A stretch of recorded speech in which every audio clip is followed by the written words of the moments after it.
Welcome to the Capital News. I'm your host, Alex Koritis. Today is Saturday, July 17th, 2021. Thank you so much for joining me. The title of today's podcast, Housing Unaffordability and Jobless Claims. So we're going to cover market performance. We're going to cover some data that came out a week or so ago with respect to the Case-Shiller Home Price Index. We're going to look at the National Price Index as well as their 20-city composite. And as today's title represents, it is housing unaffordability. We are at levels we haven't seen since the great financial crisis, the subprime crisis, and in fact, we are superseding those levels. So as I have stated here months ago, we are dealing with a triple whammy and quite possibly a quadruple whammy with the types of scenarios that we have to contend with. We have to deal with the fiscal and monetary policies today that are reminiscent of those same policies that existed in the lead up to the Great Depression and in fact caused the Great Depression. I mean, what we're doing now is blowing those numbers out of the water by an order of magnitude. We have to deal with a scenario today with the fascination of tech stocks and SPACs and a whole bunch of other speculative bets out there on Wall Street that is highly reminiscent of the dot-com boom and bust era. And of course, with housing prices where they are, this is highly reminiscent of the subprime crisis. So there's your triple whammy. And if you want to add a fourth to it, which I think is fairly reasonable, is to make the argument, as we have been here at the Capital News, that we are in a stagflationary environment. So now you got to bring in the 1970s with stagflation, and of course, that being the combination of inflation, and this is going to be high inflation as far as I'm concerned, and high levels of unemployment, of course, with causing and representative of a stagnant economy. Now, again, I like to highlight and really stress the point that we are going to witness, in my analysis, in my opinion, higher prices for the goods and services that we need. Things that we don't need, those prices may very well come down because you don't need them. So those supply-demand dynamics will come in full speed. I'm not concerned with those things. I'm concerned with how you have to live. I am concerned with people at the end of the day. Now, of course, people are making those other goods and services, providing those services that you may not actually need. And so there is going to be that macro effect. But what's that going to lead to? If you have low demand for those goods and you have corporations and businesses, doesn't matter their size, trying to protect their margins and survive, what are they going to do? Well, they're going to cut heads. They're going to cut personnel. So that's leading to the stagflationary environment. That's leading to the higher rates of unemployment. And with the supply chain issues that we still have to contend with one central bank after the next continuing to put the pedal to the metal. And of course, we're going to get to the Federal Reserve's balance sheet here momentarily to discuss that new all-time high. That is, by definition, inflation. So that is the recipe for disaster. That is where we are headed. We are not going to change course. Even if we changed course, the damage has already been done. It is already in the system. It is already making its way through the system. The effects of inflation are not uniform. They are not symmetrical. They take different times. They occur at different rates, to different degrees in various parts of the economy. And if you're paying attention to the news, we're not going to have enough time to get into it for today's podcast. But as we have been predicting here and have been discussing here for the past 2 years, riots, protests, revolutions, civil wars, you name it, are taking place. Look at Cuba. Look at South Africa. Look at the protests that continue in Greece and in France and in many other places around the globe. Look at the recent assassinations down in Haiti and a couple other countries. Okay? All hell is breaking loose. You have to pay attention to everything. Not just charts and graphs, not just what the politicians are saying, not just what the economists are saying. You have to look at everything, and you have to understand why people are behaving the way that they are. They are not doing these types of things because the cost of living is so affordable. They are doing these things because the cost of living is unaffordable. They can't take it anymore. Plus the lockdowns, plus the restrictions, plus one lunatic after the next in charge of one government after the next. People are sick and tired of it, and rightly so. They are finally starting to wake up. The question is, will it be enough? Is it too late? I hope it's not too late. But at least people are starting to get the picture. They are starting to wake up to what is taking place. Because in this country, here in the United States, we are a banana republic. There is no ifs, ands, or buts about it. I mean, the White House served up on a silver platter the opportunity to champion the people in Cuba to finally fight themselves free of communist rule for the past 60 years. They can't do it. Jen Psaki, the press secretary, the president, none of them can do it.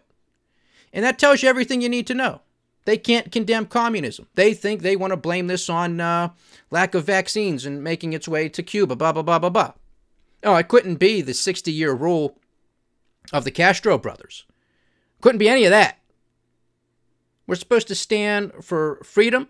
We're supposed to stand for rule of government by and for the people. Served up on a silver platter what the people in Cuba are trying to do. Stand up for themselves, for their families, for future generations. Saying enough is finally enough. And our government can't do a damn thing about it. That tells you all you need to know. That's because that's their mentality. This administration and many others before it are more in alignment with the Castro brothers as opposed to George Washington, Thomas Jefferson, and the like. Believe me when I tell you. And there's nothing but evidence to point that that is the case. Because what are they trying to pass now? What do they want to talk about now? A $3.5 trillion spending bill. That's what the Democrats want to propose. I told you they were just getting warmed up.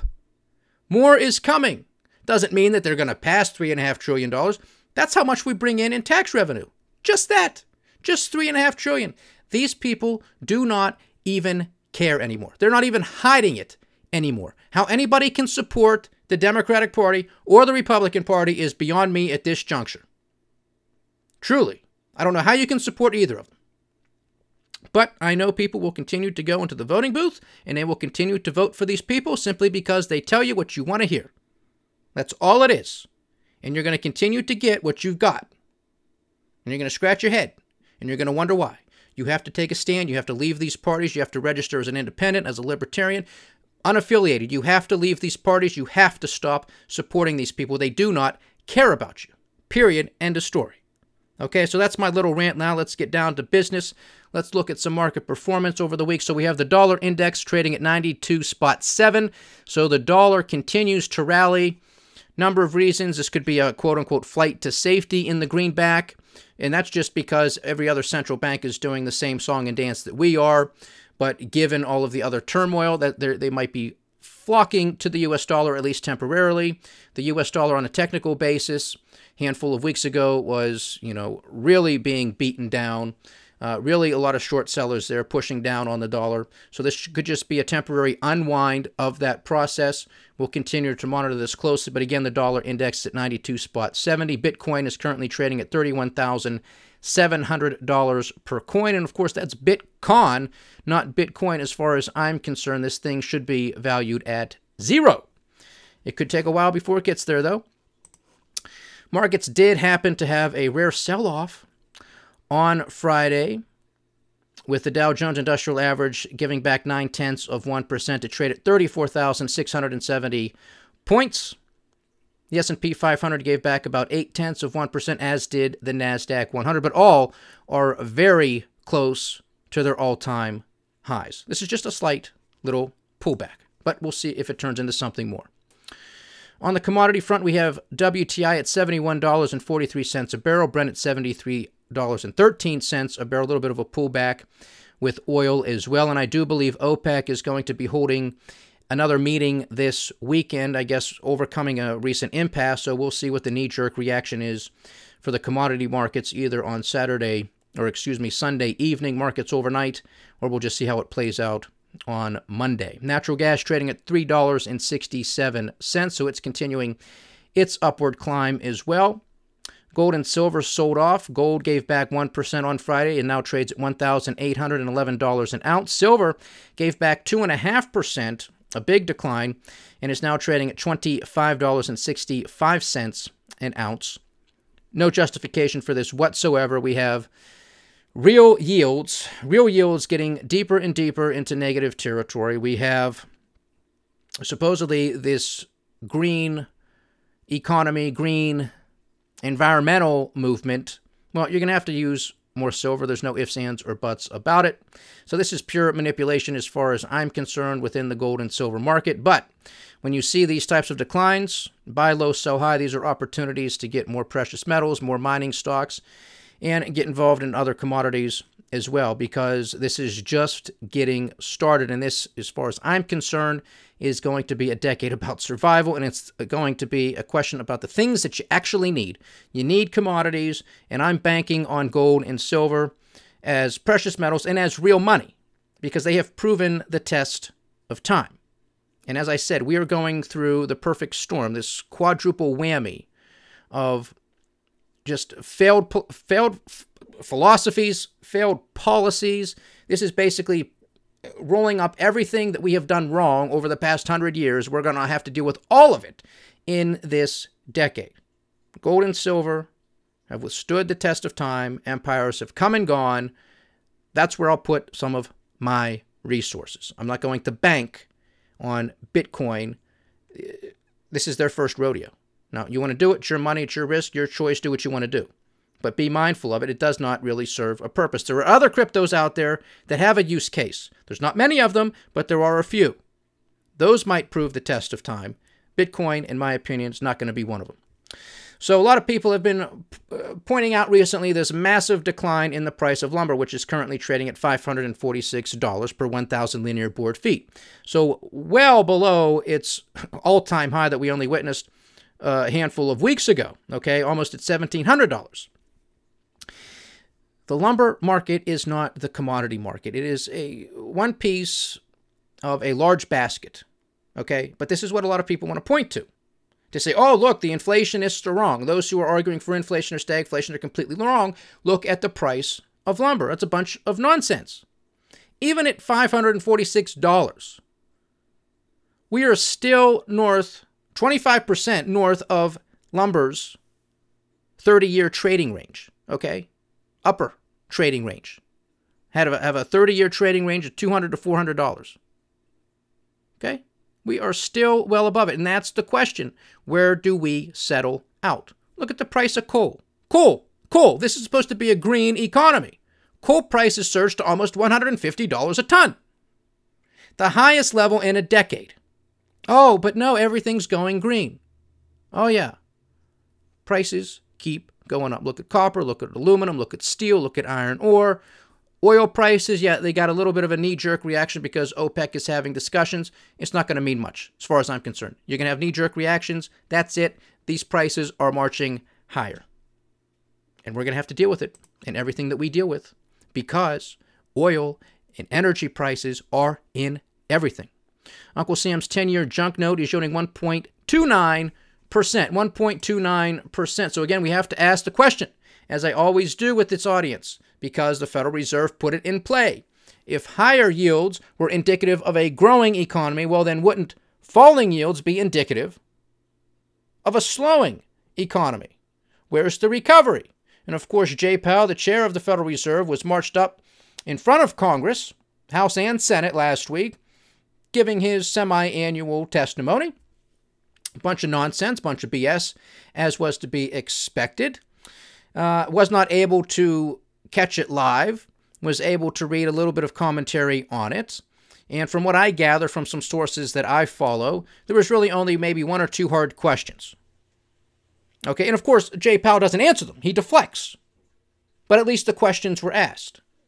But nope, there's still a long way to go with the recovery. Anything that they can do to kick the can down the road, anything that they can argue about to justify continuing to print more money, to expand their balance sheet, to buy more U.S. Treasuries, to buy more mortgage-backed securities, anything that they can do to justify it, they're going to continue to do.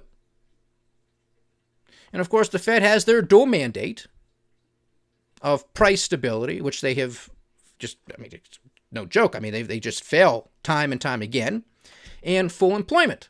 Well, we got a long way to go with employment, so that's what they're going to use. That's going to be the Fed's crutch. That's going to be their excuse as to why, well, we have to continue to throw more money into the system. We have to continue to expand our balance sheet because we have to get everybody working.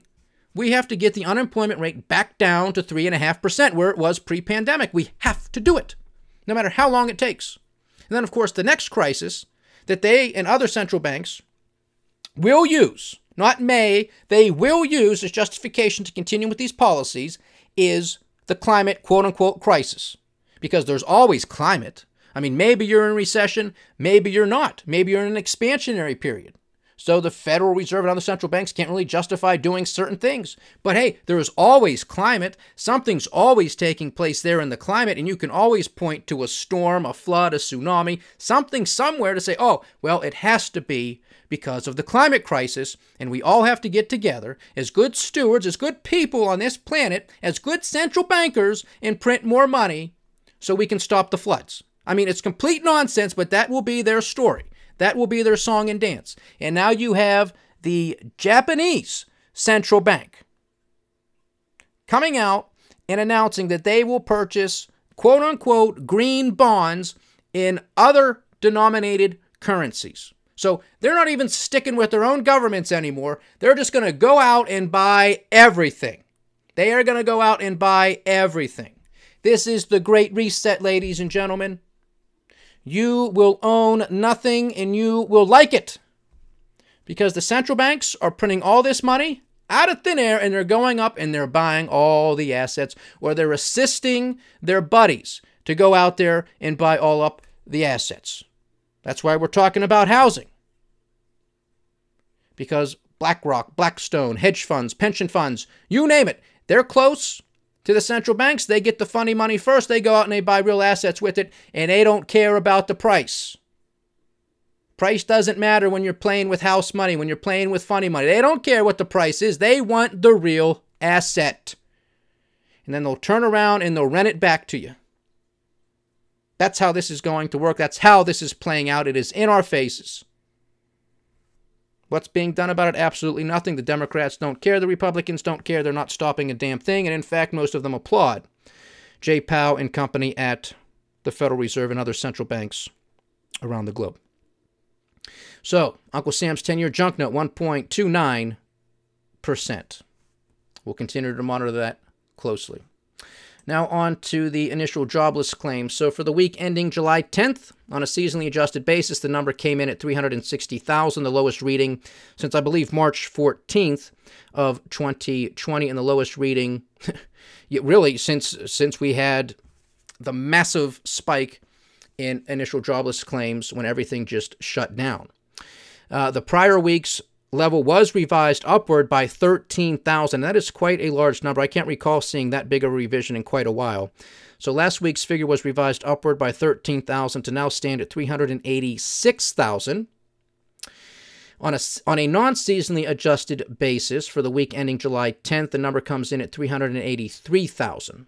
For the week ending July 3rd, continuing claims on a seasonally adjusted basis come in at 3.24 million, a week-over-week decrease of 126,000. Non-seasonally adjusted continued claims come in at 3.11 million, a week-over-week decrease of 145,000.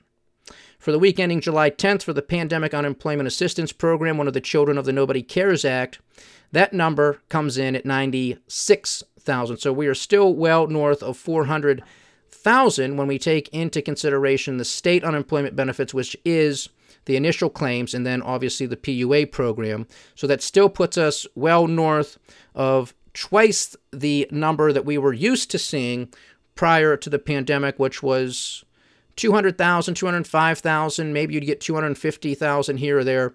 So we are still far from out of the woods, and we still have many, many distortionary figures, or distortionary effects that we are still contending with, which I announced over a year ago, when all of these shenanigans started with all of these programs, that the jobs market was going to be extremely difficult to sort of dissect because of all of the distortionary effects that governments and central banks were going to employ, and we are still contending with that today. So when we look at the aggregate number, this will be for the week ending June 26th. Recall that this Aggregate total lags by a couple of weeks, taking into consideration regular state unemployment benefits, federal employees, newly discharged veterans, the PUA and PEUC programs, extended benefits, state additional benefits, and work share, gives us a grand total of 13.8 million Americans still claiming some form of unemployment insurance. This is a week-over-week decline of 372,000. The biggest drop-offs came in the PUA program, giving back 138,000 in the PEUC program, week-over-week decrease of 198,000. So these programs are unwinding. There are several states around the country that have already said enough is enough. You're not getting these extra federal benefits. We're not paying them out. You got to get back to work. Small businesses need you. Get off the couch. Get back to work. Other states have not done so, and so we're still a couple months away until all of these benefits are expired. And I imagine once we witness that we're going to see some massive drop-offs in these numbers, unless, of course, Congress passes some sort of extension. I don't necessarily foresee that happening. They already have that extra child care credit that is being thrown out there. I think those checks are starting to go out last week. So that's just more funny money from Uncle Sam. And, of course, there's no production for it. So all this is going to do is increase the price of all of these goods and services out there, because that's how it works. If it was that simple, all you had to do was print money and there was never any negative consequence for anybody, then why did it take so long to figure this out? It doesn't work. If it worked, Argentina, Lebanon, Syria, Zimbabwe, all of these banana republics, true, legitimate banana republics, would be the largest economies on the planet. Not working that way, is it, ladies and gentlemen? No, because it doesn't work that way. Very simple. But we're led to believe here in this country, in Europe, in Japan, just call it Western civilization, hell, even in China, you are led to believe that central banks know all, that governments know all, that you can do no wrong. We can print the money, we can borrow the money, we can spend the money, and everything will turn out nice and rosy. Peaches and cream. It's not going to play out that way. So at 13.8 million, that gives us a de facto unemployment rate of 10%. Now, I did not go over the jobs report. I would like to do so in another podcast, hopefully this weekend. So I hope to get that out as well. And I'd like to get another one out that focuses on these riots in Cuba, almost a civil war breaking out in South Africa, these protests, everything. Just all of the geopolitical nonsense that we knew was coming. Because you can't continue to do all of the stuff that I just mentioned with no consequences. It's coming, and it's only going to get worse because they're not stopping. Now, if we look at the Federal Reserve's balance sheet, hold your horses here. Hang on to yourself. We got $8.201 trillion. $8.201 trillion is now the size of the Federal Reserve's balance sheet. This is an all-time high. This is a week-over-week increase of $104 billion. $104 billion. Remember, the Federal Reserve's quantitative easing program is supposed to be a minimum of $120 billion per month, purchasing a combination of U.S. Treasuries and mortgage-backed securities. Now, they do say, in fairness to them, minimum. So they can go above it, but really you're trying to think, well, you know what, look, if you're going to say 120 billion, that's sort of what we're expecting that number to be. I mean, maybe you got to, maybe a little bit higher here and there if you think it's justified, which of course they do. But, it should be really close to that. For the month, just for the week, we did $104 billion. Okay? These people don't care. They are not stopping. I told you this 2 years ago, that central banks were trapped. This was the first presentation I did. Capital Economics on our website, the Capital News, and I'm sure you can still find it archived on our YouTube channel as well. Are central banks trapped? The answer then was yes, most definitely, more so today, but they don't care either. They really don't care because they have an agenda. Their agenda is to print and to buy up everything and to give the funny money to their buddies so that they can go up and buy the things that these central banks are not allowed to purchase. That's how it works. It's all about power, consolidation, and control, and it's all in our face. Okay? So let's put this into context, shall we? $8.2 trillion, an all-time high, a week-over-week increase of $104 billion. Let's just go back to October of last year. The balance sheet then was at $7.07 trillion. So we have added more than $1 trillion to the Federal Reserve's balance sheet since October of last year. Has not even been a full year. Now, why do I stress this point? And I stress it because from 1913, 1914, when the Federal Reserve opened their doors, to the great financial crisis of 2008-09, the Fed's balance sheet was just below $900 billion.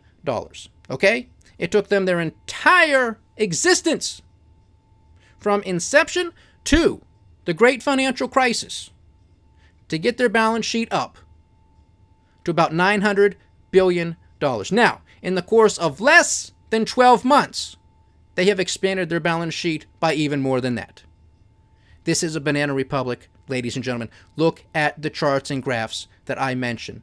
Check out thecapitalnews.com, Capital Economics presentations, what we did back, I believe it was in February, where we were looking at monetary measures. Look at those charts and graphs. And I'm going to have to update it because these lunatics aren't stopping. It's getting even worse.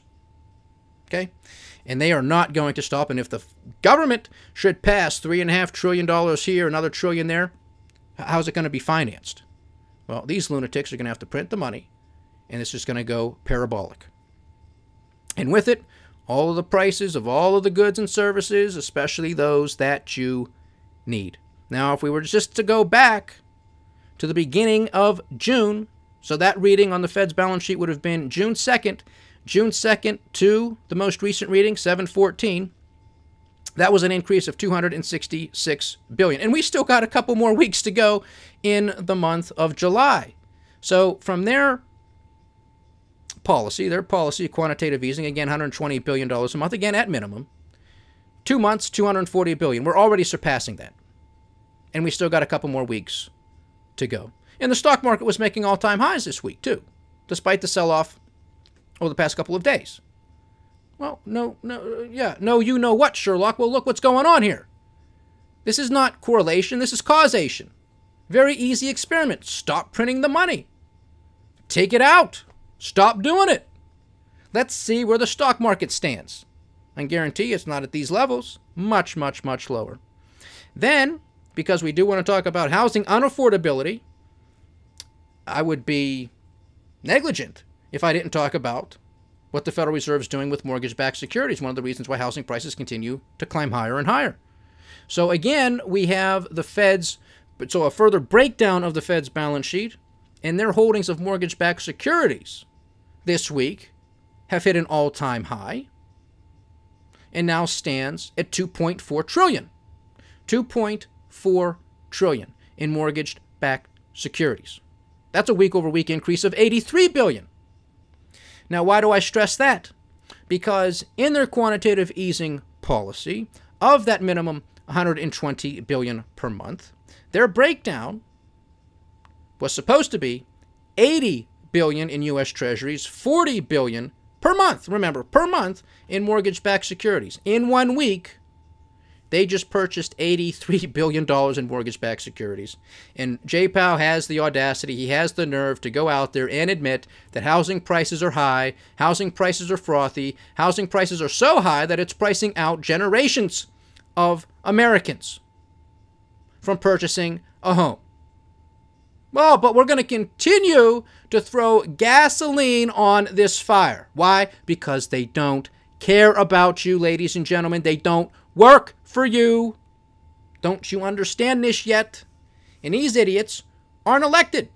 They're appointed. Nobody overrules them. Congress could if they wanted to, but they don't want to.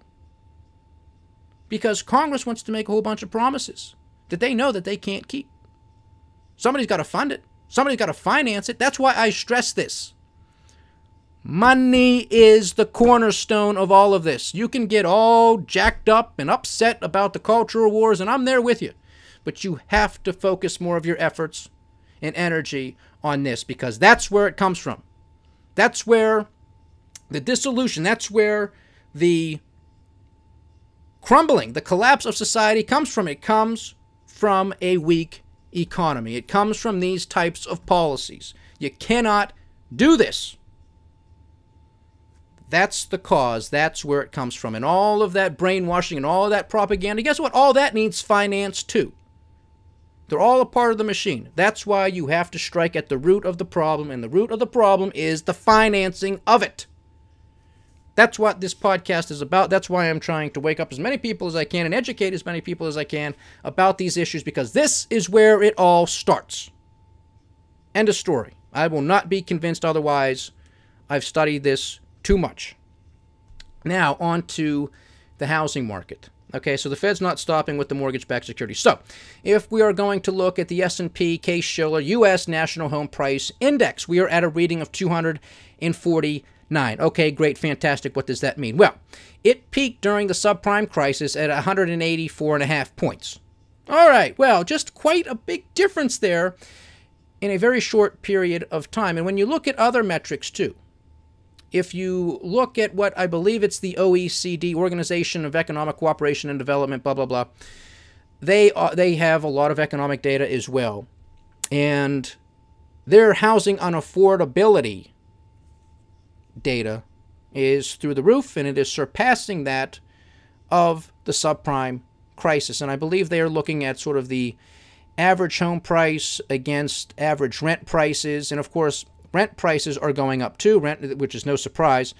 Rent prices tend to lag housing prices, which makes intuitive sense.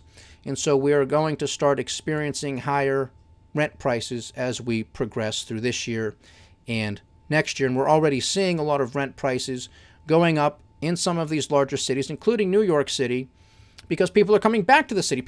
That's where a lot of people like to live. Maybe they tried the suburbs. Maybe they tried the country. They don't like it. They don't want to be a 10, 15-minute drive from everywhere. They want to go out, go to the market, walk back and forth and call it a day, get things little here and there.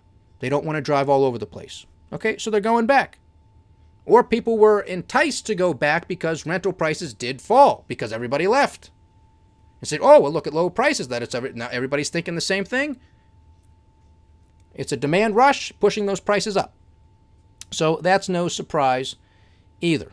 And that's, of course, just going to make it more difficult for many people in this country to save and to, if they should desire, there's nothing wrong with renting, but if they should desire to purchase a house, it's going to make it that much more difficult because they have to put a bigger portion of their income to rent. So it makes it more difficult to save up for a down payment to go purchase a house. Okay, you see how all of this is connected. So the house price index is through the roof. Year-over-year basis, you have percentages that we have not seen since the subprime crisis, and we're about to surpass that. If we continue with this trend, and we're very well likely going to for at least the next few months, I would argue probably for the remainder of this year at least, that we're going to see year-over-year increases on a percentage basis that rival and surpass the subprime crisis. Now, one thing that does make a difference, and this could turn out to be somewhat of a big difference too, between what we are witnessing today versus the subprime crisis is today, a lot of people who are getting this money to go purchase these homes already have the money. They have good credit scores. Again, a lot of them are they're corporations, they're businesses, they're Blackstone, they're BlackRock, they're pension funds. They have the money. Subprime crisis, we were giving money to people who didn't have money. We were giving money to people who didn't have a job. And that didn't work out too well. I mean, surprise, surprise. So this thing, as far as I'm concerned, that reason gives this more legs to run. And despite the fact that if you're paying close attention on a week-by-week basis to some of the other housing metrics that come out with mortgage applications and the like, home sales, this, that, or the other, you're seeing a little bit of a fall-off, a little bit of a downtrend there. But prices continue to go higher. And that's because you have those corporations, you have those entities coming into the market, and they don't care. They're coming in and buying the house in cash. In cash. They don't care. They own it. They just want the asset because it's about power, control, consolidation. And people are going to need a place to live. And guess what? That's going to give these businesses, these corporations, pricing power. They're going to charge what they want to charge. And they'll get it. Or they'll kick you out. Because we've already gone through the moratoriums. We've already gone through the forbearance. That stuff is coming to an end. It's coming to an end. And what are we going to do with all these people? If they don't have jobs by then, if Uncle Sam isn't sending out more stimulus checks, how are they going to make the rent? Because it was forbearance. It was not forgiveness. All that money is still owed. It's going to be millions of Americans. You could have a massive homeless crisis, which in some states is already a big issue. So as I have been stating here for well over a year, when they started all of these policies, when they passed the Nobody Cares Act 1.0, I said this is completely unjustified, it's completely ridiculous, it's completely distortionary, and it's going to lead to all of these problems that we are witnessing. I said free was never so expensive because everybody thought, oh, fantastic, I'm going to get a stimulus check. And then you got another one, and then you got another one, and you thought everything was fantastic. Now you're paying for it. Now you're paying for it. And what you received is going to be a fraction of what you have to pay out. But people can't connect the dots because they're not educated. They think it's free. They buy into it hook, line, and sinker. They're so desperate. They just want something to give me a bigger crumb than what I'm used to getting, and they'll be thankful for it. People are going to be in for a rude awakening in this country. One of the reasons why we aren't protesting and rioting like they are in other countries is because we still have abundance of a lot of things here still. We still have the All-Star games. We still have microwave dinners. We still have drama with celebrities. That will distract people in this country. Until all of these other things take root, take hold, and prices go up, rent goes up, energy prices go up, jobless rate goes up. It's just a continuation, unfortunately, of what we're going to witness. I do not like saying these things, but this is what you get when you pass these policies. I'm not here to lie to you. I'm not here to make things look pretty because they're not. I wish they were. But this is what happens. It's like a chemistry equation. You mix this chemical with this one, you're going to get a certain reaction every single time. Same thing stands here. You keep pumping this funny money, you keep spending money we don't have, you keep putting people down, you keep saying tell people they are non-essential. This is what is going to happen. It is all going to blow up. It is going to be a nasty reaction. So, I hope you get what's going on here. I hope you understand why housing is so unaffordable. And we are in a stagflationary environment. We are in the early innings of it. This is likely going to last through at least this decade because we can't just make our way through all of this sludge and waste and garbage that they have thrown into the system. We're just not going to cleanse ourselves of it in a very timely manner. This is going to be a very, very rough decade, especially for a lot of poor nations and poor people around the globe, including the United States of America. So buckle up and prepare yourself because it's just getting started. Stay diversified, stay vigilant, and stay with the Capital News. I am Alex Koritis. Godspeed.